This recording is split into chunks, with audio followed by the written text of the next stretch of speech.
Quem está feliz nessa noite, diga graças a Deus. Amados irmãos, é momento de nós meditarmos na palavra do Senhor. E eu quero convidá-los, aquele que tem a sua Bíblia, no livro do profeta Naum. No livro, capítulo 1. Primeiro versículo até o 7.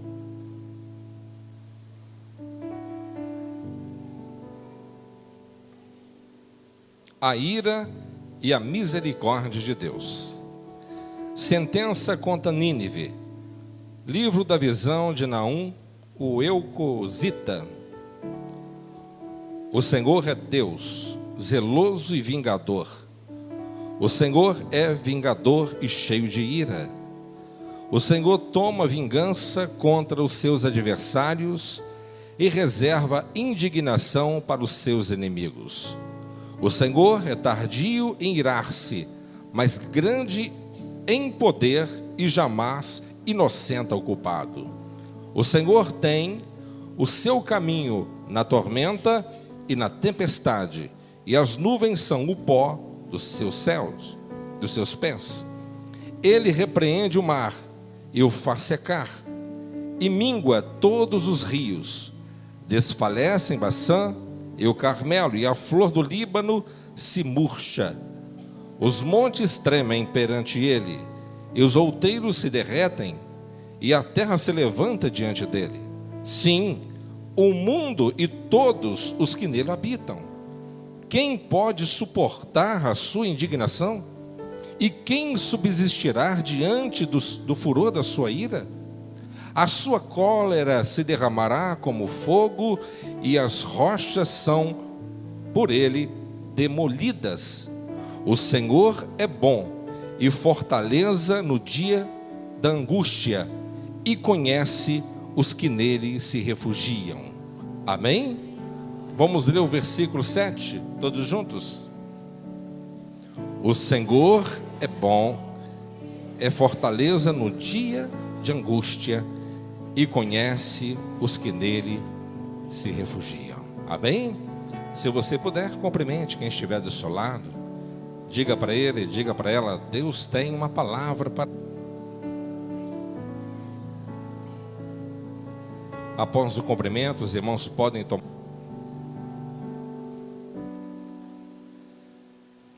O nosso conforto, ele é o nosso melhor refúgio.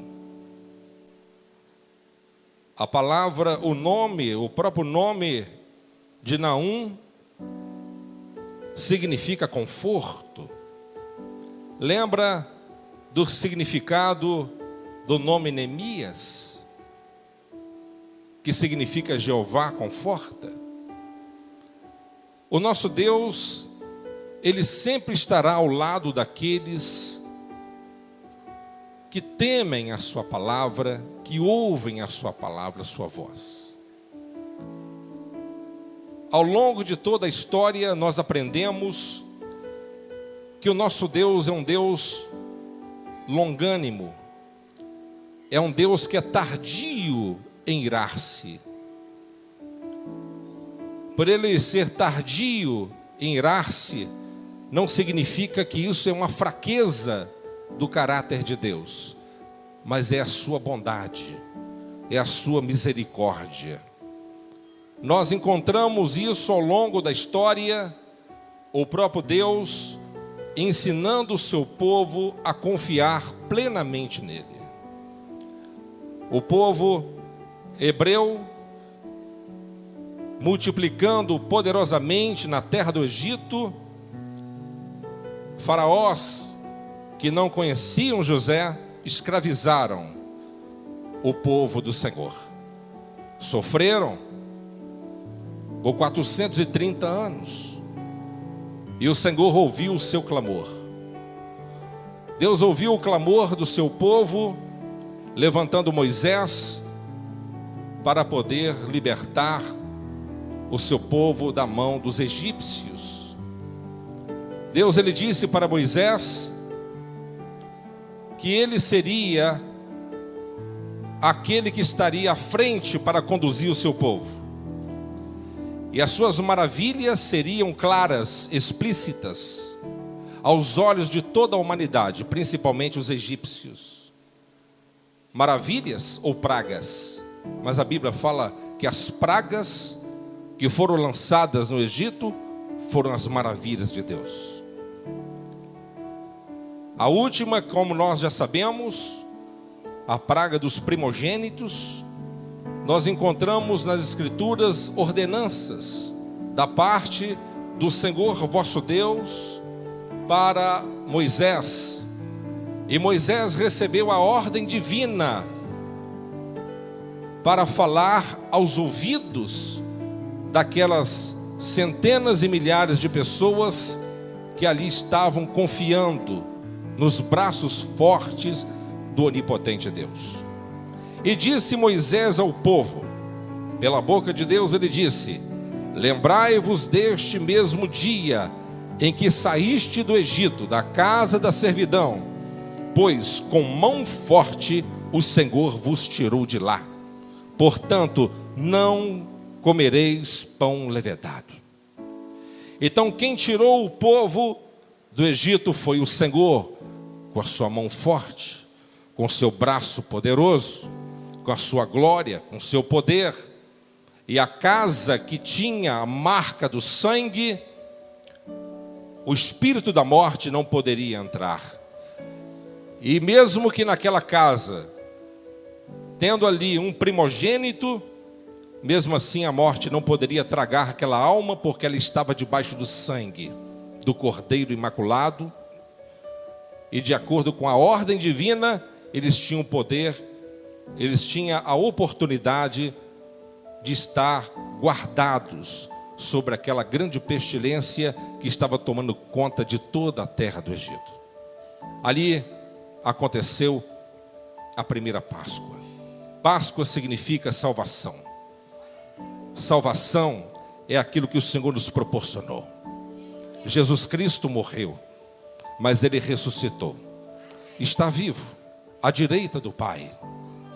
Esse Cordeiro puro, imaculado, ovelha muda, Ele se sacrificou a si mesmo, para que nós hoje pudéssemos ter vida. E aquele que tem a marca de Cristo sobre a sua vida, a morte, o inferno, os demônios, maldições nenhuma, tem o poder de nos atingir.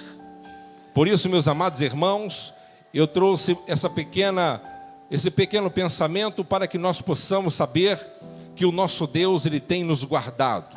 Ele é o nosso Senhor, Ele é o nosso Deus, é o nosso Redentor, Ele é o nosso conforto, Ele é o nosso refúgio, Ele é o nosso escudo, Ele é o nosso bloqueio, Ele é o nosso general, Ele é o nosso Senhor, que está sempre à frente das batalhas para pelejar contra os nossos inimigos. Você nunca estará sozinha, você nunca estará sozinho, porque o Senhor dos Exércitos sempre estará à tua frente para pelejar a favor de você. Você pode talvez não ter sido planejado para vir ao mundo, mas você não é um acidente de percurso. Você foi planejado por Deus. Você está aqui porque Deus planejou e tem algo a realizar na tua vida neste plano. Porque aquelas ovelhas que foram chamadas pelo Senhor Deus Todo-Poderoso, certamente Deus realizará os seus desígnios na vida dessas pessoas. Quem está feliz por isso, diga graças a Deus.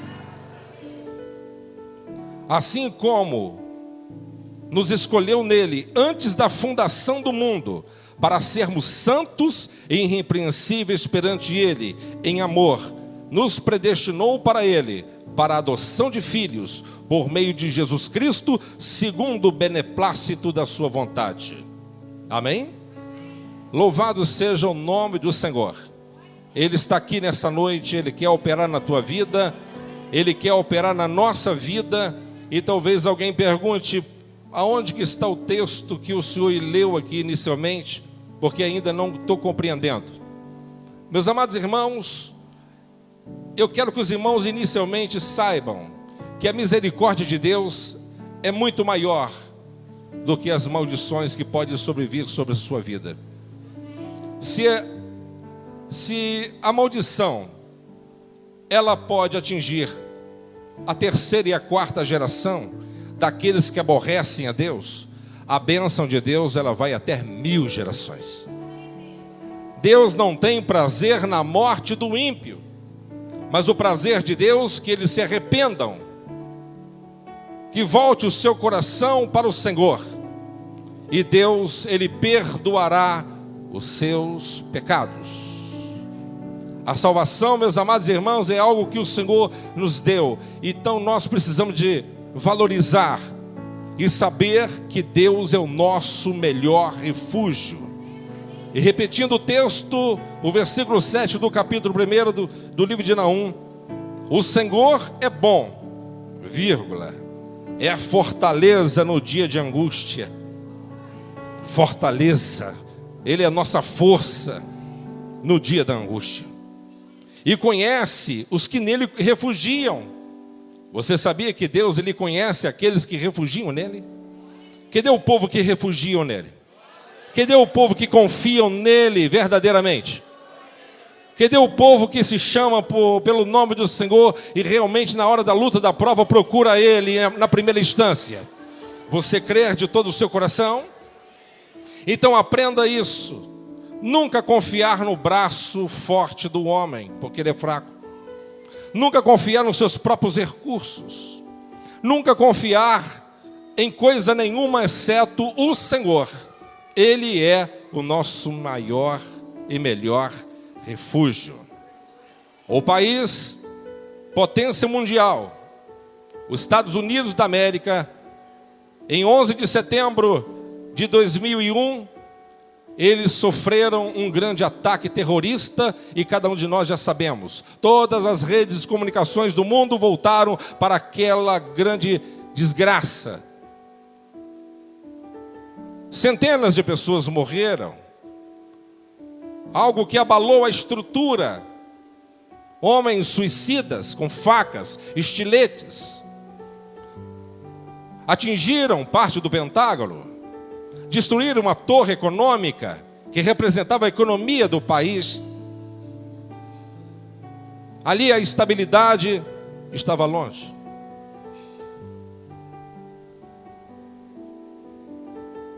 Muitos daqueles que estavam confiando passaram a desconfiar. Muitos daqueles que estavam andando seguro pelas ruas, a insegurança, a incerteza faziam parte dos seus dias, e a tristeza a cada dia aumentando em seus corações. Lacunas abertas. É interessante que depois desse grande ataque terrorista, uma igreja na Virgínia foi surpreendida por um grande número de pessoas. Não tinha a capacidade de comportar tanta gente, mas naquele culto de oração, durante a semana, quase 3.000 pessoas estavam lá, para orar, para buscar a Deus um conforto. Que nós, meus amados irmãos, não venhamos esperar as coisas ruins acontecerem, para buscar a face de Deus. Que nós possamos buscar o Senhor a todo tempo. Que nós não venhamos aguardar momentos ruins bater em nossa porta para que nós possamos voltar o nosso coração para o Senhor, mas que nós possamos espontaneamente abrir a nossa alma e desejá-lo mais do que todas as coisas nessa vida. Assim como esse país, ele foi abalado naquela época da história que nos relata neste livro do profeta Naum. Fala sobre um império, o império arrogante, o império prepotente, o império cruel. Homens sanguinários, truculentos, maldosos, somente de matar os seus algozes, mas quando venciam seus inimigos, arrancavam as suas cabeças e amontoavam em grandes montes. Homens que torturavam seus adversários, homens que tinham prazer. Os ninivitas eram maldosos. A capital da Assíria. Sentencia a eles uma destruição. Aquela cidade aquele país estava para ser destruído. E Deus ele disse: eu vou riscá-lo do mapa. Vou destruí-los definitivamente. Meus amados, quando eu leio a palavra, eu começo a observar que há coisas que nos assustam. O primeiro pregador que eu encontro na Bíblia, que não queria que a sua mensagem viesse a ser ouvida, que não esperava que aqueles que iriam ouvir a sua mensagem viessem se converter. O desejo do coração dele, é que o povo nem viesse ter a oportunidade de ouvir a palavra de Deus. Para falar a verdade, esse profeta, não Naum, mas o profeta Jonas, por exemplo, ele não estava fugindo da misericórdia de Deus. Ele não queria ver o arrependimento dos ninivitas, mas queria que eles pagassem por tudo que eles tinham feito ao longo da história. Mas Deus, ele deu uma lição tanto para os ninivitas, tanto para Jonas e também para nós, nos mostrando que o amor de Deus é incondicional. O amor de Deus é infinito. Jonas estava debaixo do sol, Deus ele fez do moreiro nascer. No outro dia, o Deus Todo-Poderoso lançou um verme na raiz e matou a planta. Jonas ficou revoltado e clamou a Deus, e começou a espraguejar: por que mataste essa planta? Porque está me servindo de sombra. Ele estava ali diante de um palco para ver realmente o povo ser destruído. E Deus ele disse: você está com pena de uma planta que nasceu ontem e você não plantou, e morreu hoje, e eu posso fazê-la novamente viver. Mas você não está tendo pena, você não está tendo misericórdia de milhares de pessoas que estão a ponto de ser destruídas, crianças, famílias. Meus amados irmãos, mesmo aquele povo sendo cruel, truculento, malvado, ruim, malévolos, Deus, ele queria salvar aquele povo. Eu quero que vocês entendam que nós não somos bons, nós somos maus. A nossa natureza é a pior possível. Nossa natureza é caída. É só a mão de Deus sair fora de nós, você tem coragem de fazer as coisas mais horrendas e absurdas. Se Deus não coloca as mãos sobre a minha vida, sobre a sua, nós não temos força para orar, mas para passear temos. Nós não temos força de dedicar às coisas seculares dessa vida, temos. Se nós estamos fortes, é porque Deus tem nos fortalecido. Se nós estamos de pé, é porque Ele tem nos mantido. Se nós estamos nutridos, é porque Ele tem nos abastecido. Se os inimigos não têm nos destruído, porque Ele tem sido um general à nossa frente. E se os laços e os dardos inflamados, venenosos, não têm realmente nos destruído por completo, é porque um anjo, com a sua espada flamejante, tem desviado essas setas invisíveis que correm sobre a nossa cabeça dia após dia. É a misericórdia de Deus que é a causa de nós não sermos consumidos. Deus não tem prazer na morte do ímpio, mas que ele se converta. Deus não tem prazer de ver a sua perdição, mas que você viva e tenha uma qualidade de vida. Deus não quer ver você à mercê dos seus adversários, vivendo uma vida catastrófica, destruída, arruinada, humilhante. Não, Ele quer que você venha ser um vencedor na presença dEle.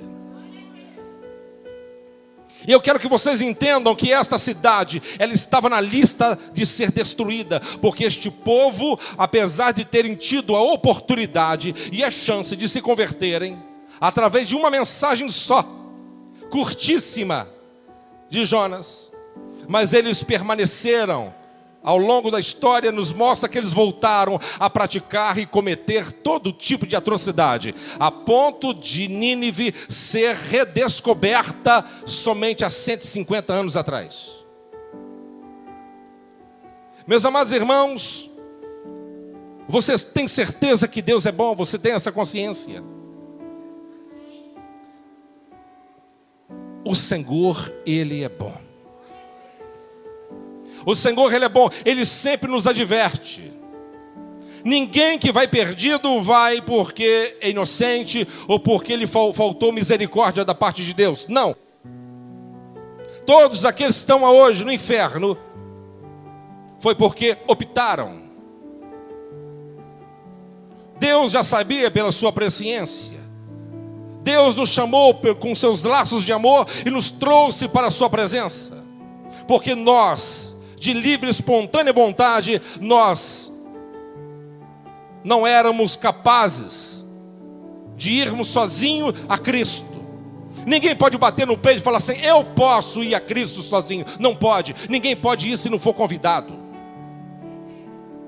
Se Deus não inclinar o teu coração, não abrir os seus olhos, arrancar as escamas, inclinar a tua alma para você aceitá-lo, compreendê-lo, de forma nenhuma uma alma se converte a Cristo. O próprio Senhor diz em João 6,44, é o Pai que nos envia a Cristo. É o Pai. Nós somos presente do Pai ao Filho. Presença. Meus amados irmãos, mas Deus tem nos chamado. Você está na presença dEle hoje. Hoje o seu coração é quebrantado e você compreende a palavra de Deus. Deus está falando nos seus ouvidos e você tem assimilado, você tem sido nutrido com respeito à palavra de Deus. Mas a partir do momento quando você não tem condição de ir a Cristo sozinho, mas somente quando é chamado. Mas quando Deus te chama, Deus agora te dá a oportunidade de você escolher, como deu o povo. Você precisa de tomar uma decisão em servir a Deus ou servir ao diabo. Nós não podemos ser cristãos nominais. Nós não podemos estarmos em cima do muro. O Senhor, Ele é o nosso refúgio. Quando eu li esse pedaço desse trecho da palavra, na verdade, e o Senhor, Ele fala, o Senhor é bom, é fortaleza no dia da angústia. Quem não passa por luta, quem não passa por dificuldade, quem não passa por tribulações. Mas ainda que você venha sofrer por estresse, até por uma fase depressiva, você pode chorar a noite inteira, mas amanhã, pela manhã, vem alegria, vem um conforto. Às vezes há momentos que dá vontade de jogar a toalha, voltar atrás e esquecer de tudo, abandonar. Mas alguma coisa tem te impulsionado você continuar. Que coisa é essa? Quem é este? É o próprio Deus, quem tem nos dado dínamos, que tem nos dado força, condições, que tem nos atraído para a sua bendita presença. É bem verdade que mensagens como essa, muitas das vezes não atraem as multidões, porque são mensagens que mexem com a nossa estrutura, coloca a cada um de nós em uma situação de escolha. Os antigos puritanos, eles sempre afirmavam: o homem sempre opta a ouvir aquilo que não precisa, mas nós sempre precisamos de ouvir aquilo que realmente nós às vezes rejeitamos.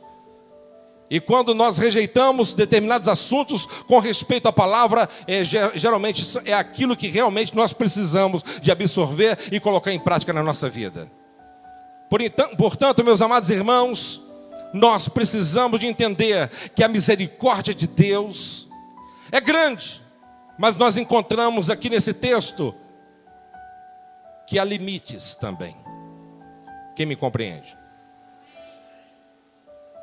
Meus amados irmãos, a palavra do Senhor nos diz: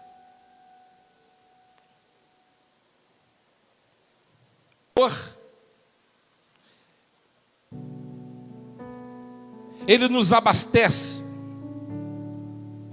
Ele nos guarda, e quem se refugia nele, Ele está sempre em segurança. O Senhor, Ele fala: eu sou o seu castelo forte, eu sou sua muralha intransponível. E quando você está debaixo das asas do Onipotente, nada pode atingi-lo. Quando você tem uma aliança com Deus, não estou falando religião, estou falando uma aliança, um pacto, um compromisso. Quando você tem uma aliança com o Altíssimo, Deus tem uma aliança com você também.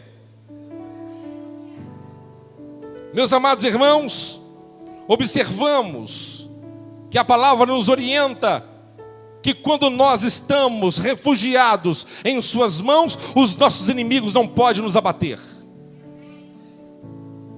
Você olha e observa pela história, quando abaixo da mão dos seus adversários, na época de Gedeão, com muita clareza, eles desobedeceram a palavra de Deus, portanto, já estava sofrendo já há 7 anos, debaixo das mãos dos midianitas.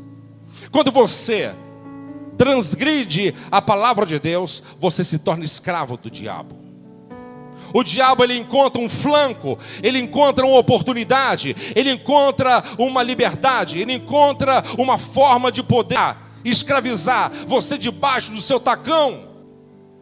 Mas o Senhor Jesus, verdade, como dizia Sherlock, um puritano, ele dizia que o pecado é como um câncer que corrói e consome a alma, e ainda no final a encarcera no abismo e no tormento em fogo.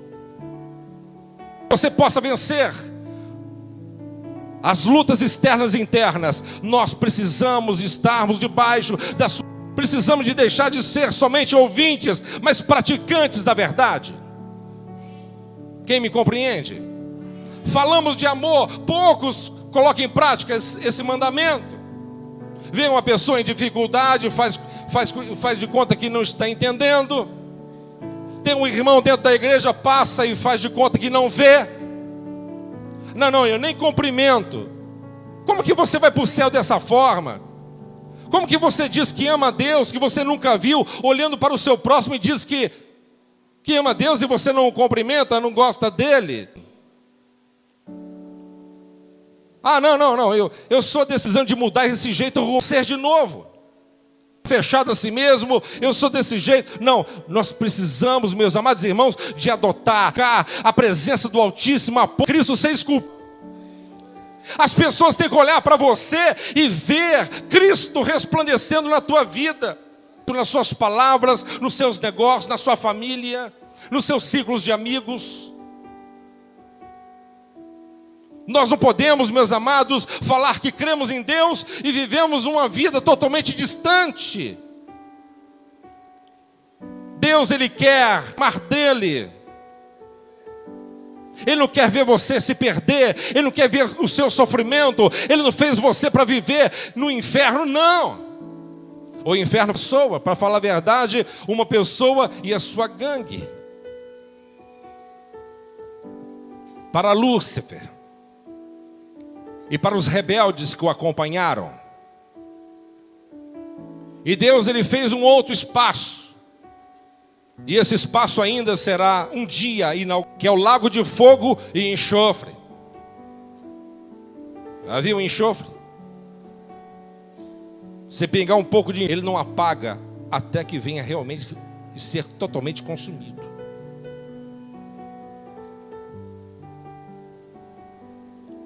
E lá será Satanás, os anjos caídos, a besta, o falso profeta, o anticristo e todos aqueles que não ouviram a palavra e aqueles que ouviram crédito na palavra de Deus. Viviam como se Deus não existisse. Eu amo a Deus, mas eu tenho meu caso aqui, não mexe com isso não. Precisamos de fazer um conserto e colocarmos a nossa vida num altar. Não, Deus, Ele entende, pastor. Ele entende o meu adultério. Ele entende essa condição que eu estou levando. Ele entende essa vida promíscua que eu estou honesta. Deus, Ele está vendo que você, às vezes, é desonesto no seu trabalho. Ele sabe que, às vezes, nós não somos tão justos assim. Meus amados, precisamos, às vezes, de perder para poder ganhar lá na frente. Temos que levar uma vida santa com Deus, porque o nosso Deus, Ele é santo. Quem pode falar santo? Ah, meus amados irmãos, Isaías, quando viu aquela visão bombástica, ele viu no capítulo 6, no ano que morreu o rei Uzias, eu vi. Essa palavra eu vi é uma teofania. Tel significa Deus, fania, manifesta Deus. Ele viu uma visão. E qual é a visão que Isaías ele viu?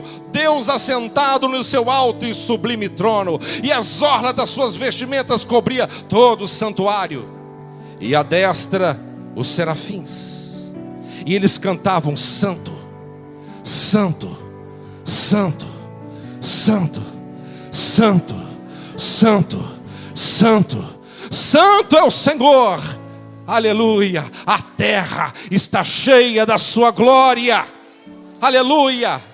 Os anjos, os 6 asas, 2 para cobrir os seus rostos, 2 para cobrir os seus pés, e 2 para voar, aleluia. Por causa da santidade de Deus, 2 para voar, porque eles não podem dar um passo sem a direção de Deus, e 2 para cobrir os seus pés, em reverência à glória de Deus. Meus amados irmãos, quando Isaías viu aquela visão, ele caiu no chão e disse: eu estou morrendo, eu estou perecendo. E de repente saiu um serafim lá do altar, e pegou uma brasa viva do altar, e ali lançou e tocou nos lábios de Isaías, e ele foi purificado. E ele disse: e agora estou preparado, eis-me aqui, envia-me a mim. Samuel Bolton, o puritano, ele dizia: serafins, e nós precisamos de arder em fogo em sua presença. A pergunta é: a tua alma tem ardido em fogo na presença de Deus? Você tem tido desejo de estar na presença do Altíssimo? A sua alma tem queimado pela presença do Eterno? Você tem tido mais prazer pelas coisas eternas do que as coisas secundárias e triviais desta vida? Nós somos serafins aqui na terra, e nós devemos queimar de paixão, de amor pela presença de Deus. Deus é santo, e Ele exige que o seu povo viva em santidade. Mas como assim? O que é santidade? O que significa santo? Significa separado. No livro de Deuteronômio, pelo menos 6 vezes está escrito: o Senhor, eu sou santo, assim como sou separado. Seja separado de quem então, pastor? Da prostituição, do adultério, da mentira, da idolatria, do pecado, da falsidade, da dissimulação. Que nós precisamos de rasgar o nosso coração, não somente as vestes, e nos humilhar perante o Senhor. Não deu porcaria para nós não, amados. O Senhor, Ele deu aquilo que Ele tinha de melhor. Quando o diabo viu Jesus, ele, filho do Deus Altíssimo, aleluia. Até o diabo tem que confessar, até o diabo tem que falar a verdade nessa situação. Jesus, Ele foi a primeira de melhor, Ele deu o seu Filho unigênito para que tenha a vida eterna. Que nós possamos, amados irmãos, um pacto com Ele, andarmos, porque destruir você. Deus destruído, e o momento é agora. Há uns 3 meses atrás, um amigo, ele estava aqui arrumando o telhado da igreja, 36 anos, eu já disse para vocês. Eu falei com ele, ele era obreiro dessa casa. Eu falei: irmão, você tem que voltar para Jesus. Você tem que voltar para Jesus. Vou voltar. Ele foi lá em casa, não tem mais de 3 meses atrás. Você tem que voltar para Jesus agora. Eu vou voltar, domingo eu vou. Não foi. Semana, quem me liga foi a esposa dele, desesperada: pastor, eu fiquei sem palavras. Um infarto, fulminante.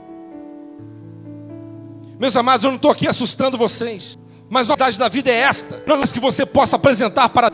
Mas pastor, o que eu tenho de melhor? É verdade, nós não temos nada. Eles que pensam assim: quando eu for um velhinho, bem velho, com capenga, que não puder fazer mais nada na vida. Eu acho muito difícil isso também, porque quem aposenta é quando morre. É lá em cima, que o nosso descanso não é aqui. Eu já estava trabalhando ainda. Amém? Mas há esses argumentos, esse tipo de conversa. Quem sabe lá eu posso ser um crente, mas jovem como eu sou? Vou sacrificar minha juventude? Vou perder minhas oportunidades? Sim! Você acha que prostituição vai te trazer tormento, consequências?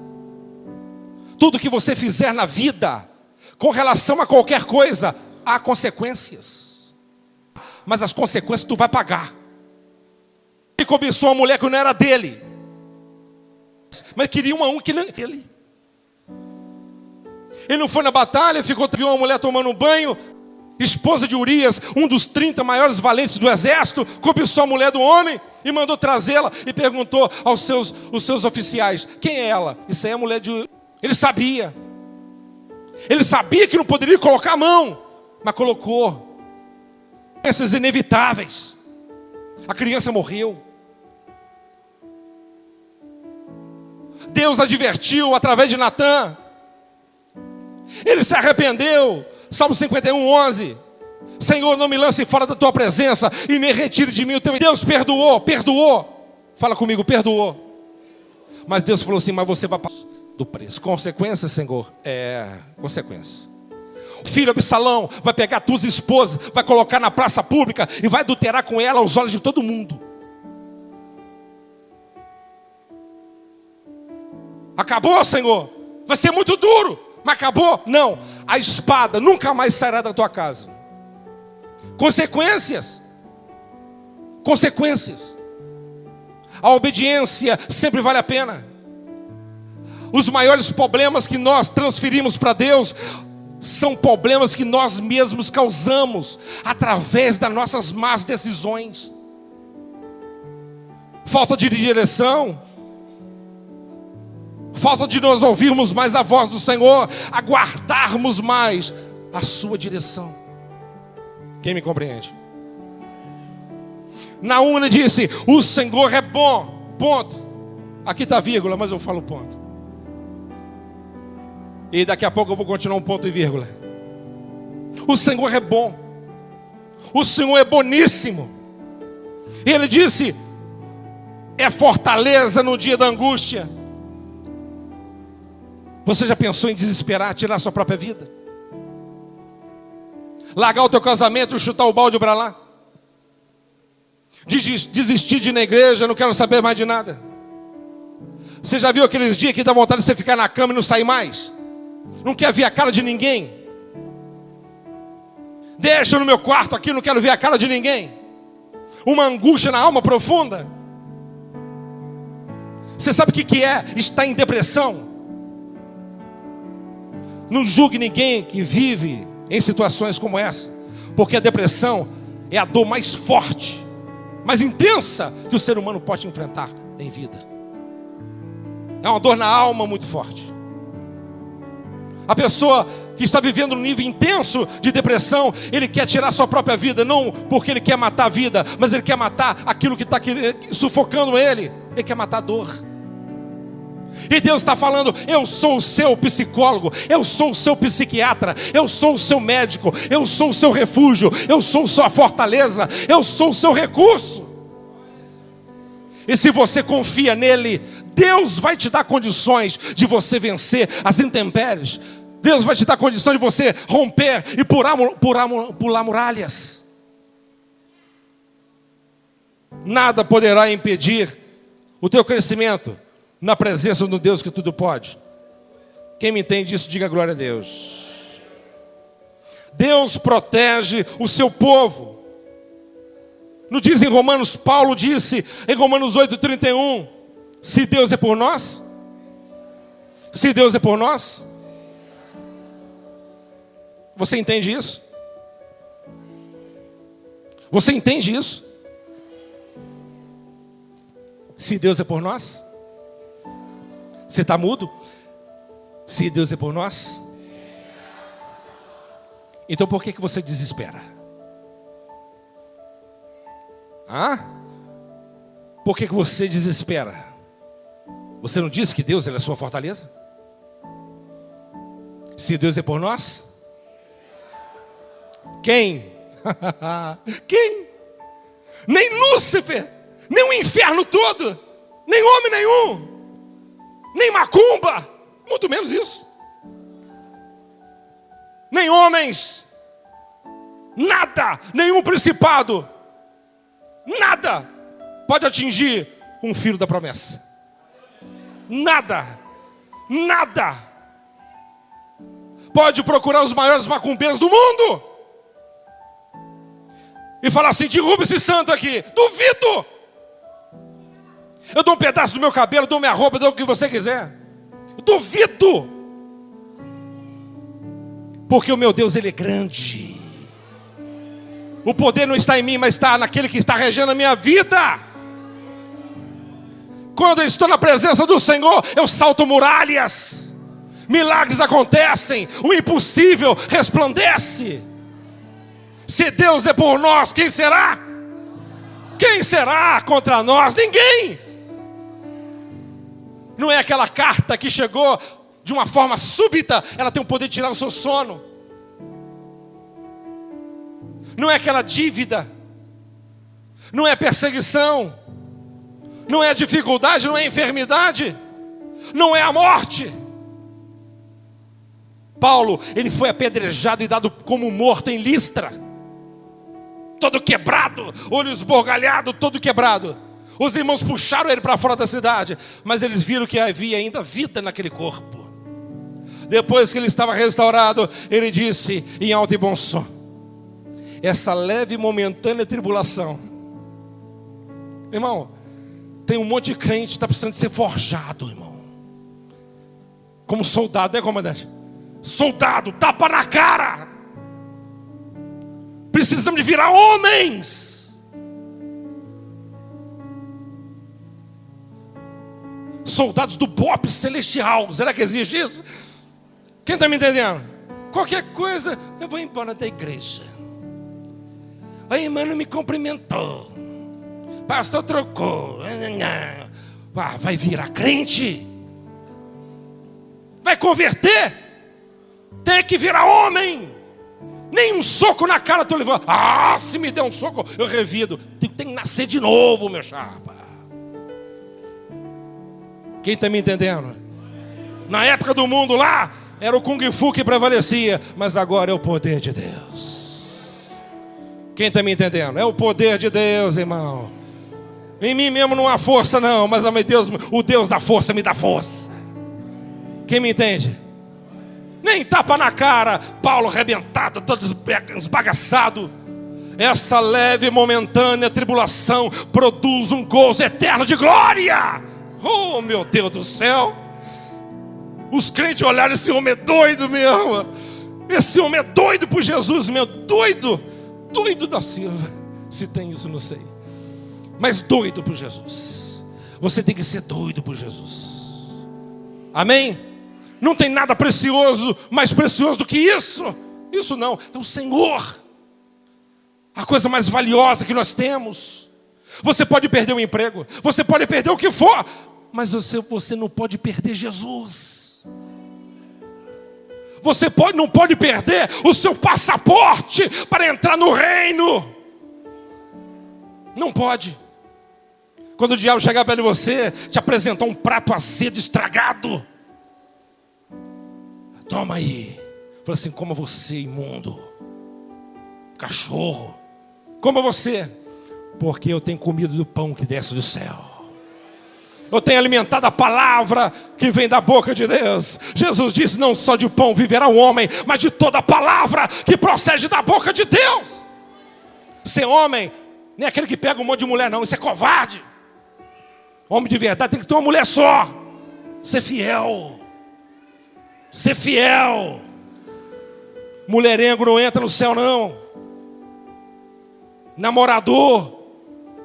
Será que tem crente namorador? Tá com uma aqui, tá com outra ali. Não, irmão. Aguarda o momento de Deus. Pastor, mas tá faltando mulher de Deus. Tá. Na hora que tu virar um homem de Deus, quem sabe Deus manda uma. Porque se Deus colocar uma mulher de Deus na tua mão, tu vai estragar ela. Você não está preparado. Vai avacalhar a vida dela. Pastor, o mocotó está difícil para descer hoje. Mas é para a tua alma ser salva. Eu não estou aqui para passar a mão no pecado, não. É para arrancar o cascão, passar mercúrio, metiolate, iodo e curar a ferida. Deus está requerendo da igreja uma posição. Posição é essa de combate. Quem me entende nessa noite? Falar Senhor, Senhor, Senhor. Eu creio. Crê. Como a mensagem de Jonathan Edwards. Você crê em Deus? Você crê em Deus? A resposta vem em seguida. Não faze tantas coisas assim, porque os demônios também creem e até estremecem. Amém? Tem que obedecer. Quem me entende, diga glória a Deus. Queria concluir, mas não dá. Vamos colocar de pé em nome de Jesus.